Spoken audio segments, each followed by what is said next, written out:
Hello, welcome to the Shillong Mathematics channel. In this first video, we are going to learn about the Epsilon-Delta definition of the continuity of a function at a point A. Without further ado, here is the definition.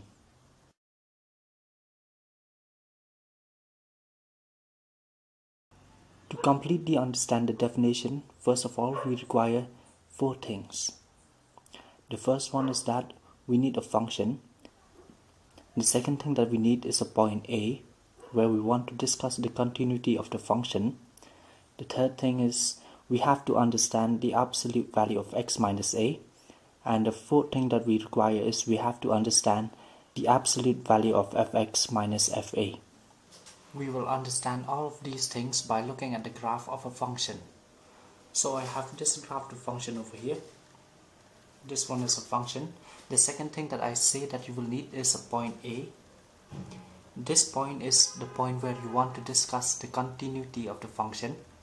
And if I have A over here, I think you are familiar that I will have this point FA here. The third thing that I say that you will have to understand is this absolute value of x minus a. So what is this absolute value of x minus a? It is just the distance between x and a. Because if x is over here, then this distance, it is the absolute value of x minus a. The fourth thing that I say that you will require to understand is the absolute value of fx minus fa. So what is this one? It is just the distance between fx and fa. Again, it's very similar. If a is over here, fa will be right here. And if x is here, then this one will be fx. So what is this absolute value of fx minus fa? Again, it is just the distance between fx and fa. To understand further, we will have to consider a question.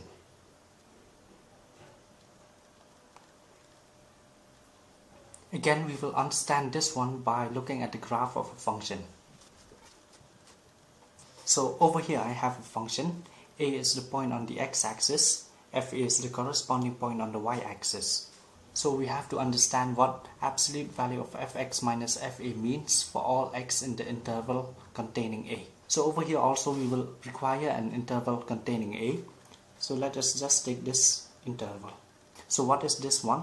Again, as I have explained in that fourth point, if x is over here in the interval, then this one will be absolute value of fx minus fa. But again, x can be anywhere in the interval, so it can also be over here. But if x is right here, then this distance will be the absolute value of fx minus fa. But then again, x can be anywhere in the interval, so you have to consider all of these distances. Intuitively, it is said that a continuous function is one whose graph you can draw without raising the tip of your pen. So I will consider two graphs. The first graph is this one. The second graph is this. In this first graph, I can draw it without raising the tip of your pen. Whereas this second graph, I will have to raise the tip of my pen at this point. So again, we will require a point A on the x-axis. A is the point where we want to discuss the continuity of the function. And as you have guessed it, this point A for the second graph will be over here. If you take a look at the definition, you see that we have this group of words for a given epsilon greater than 0. So what is this epsilon greater than 0? You can just think of this one as an arbitrary distance. So this one is epsilon, it is greater than 0 and it is an arbitrary distance. Of course, we have to consider any given epsilon, but to understand the definition, let us just concentrate with this much of an epsilon first. To understand, we will have to consider a question. For this much of an epsilon, can we find an interval around a so that absolute value of fx minus fa is smaller than this epsilon for all x in the interval? In this first graph, for this much of an epsilon, if we consider this interval containing a, we can see that all of these distances are smaller than this epsilon for all x in the interval. Similarly, for this second graph, if we consider this interval containing A, we can see that all of these distances are smaller than this epsilon.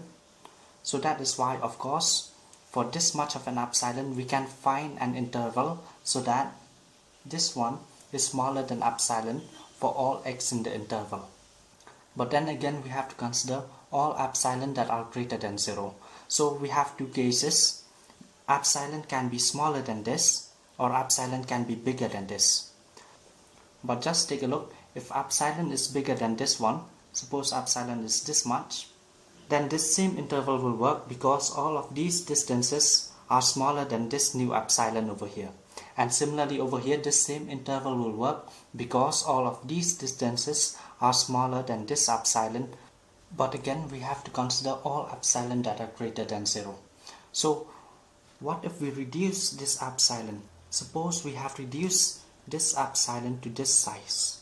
Can we still find an interval so that this one will be less than this epsilon for all x in that interval? Just take a look over here. In this first graph, this same interval will work because all of these distances are less than this epsilon. Whereas over here in this second graph, the same interval will not work because some of these distances are greater than this epsilon.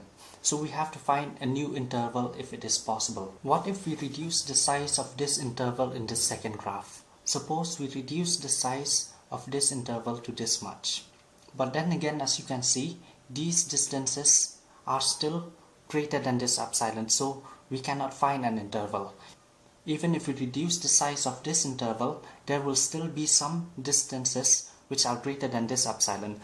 So what I'm saying is that for this much of an epsilon, we cannot find an interval containing A, so that this will be less than this epsilon for all x in that interval. When such a case arises, we will say that the function is not continuous at A. But again, for this first graph over here, for this much of an epsilon, we can find an interval containing A. For an epsilon bigger than this one also, we can still find an interval containing A. But then again, we have to consider all epsilon that are greater than 0. So what if we further reduce the size of this epsilon? Suppose we reduce it to this much now. But then again, as you can see over here, just by reducing the size of this interval, we can see that all of these distances are less than this new epsilon that we have considered. So that is why for this much of an epsilon also we can find an interval so that one will be less than this epsilon for all x in the interval. And it also gives you an idea that for any epsilon greater than 0, no matter how big that epsilon or no matter how small that epsilon, we can always find an interval containing A so that absolute value of fx minus fa is less than that epsilon for all x in that interval. In such a case, we will say that the function is continuous at A. But then some of you may be confused with the definition, because in the definition we have this delta greater than 0. So what is that delta greater than 0? It is just half the size of the interval that we are considering. That is, if I is this much, then this over here will be delta. So again, if we can find an interval, it is indirectly that we are finding this delta. And conversely, if we can find this delta, it is like we are finding this interval. For a better understanding, let us just consider epsilon to be this much. Because epsilon is this much, let us just mark this distance over here. Now why am I marking this point over here? Because if a point is somewhere over here, that is right there, then this distance is smaller than this epsilon. So that is why I'm marking this point over here. And similarly for this point over here, again let us consider the same question, but we will think in terms of delta. For this much of an epsilon, can we find a delta greater than 0 so that absolute value of fx minus fa is less than epsilon whenever absolute value of x minus a is less than delta. Okay, so just take delta to be this much. Delta to be this much. So as you can see, if you consider this delta to be this much, then you will only have to think about these distances. So yes, we can find a delta greater than 0 so that all of these distances are less than epsilon whenever x is in between a plus delta and a minus delta. So that is why if for any epsilon greater than 0, we can find a delta greater than 0, so that the absolute value of fx minus fa is less than epsilon whenever absolute value of x minus a is less than delta, then we will say that the function is continuous at the point A. The end.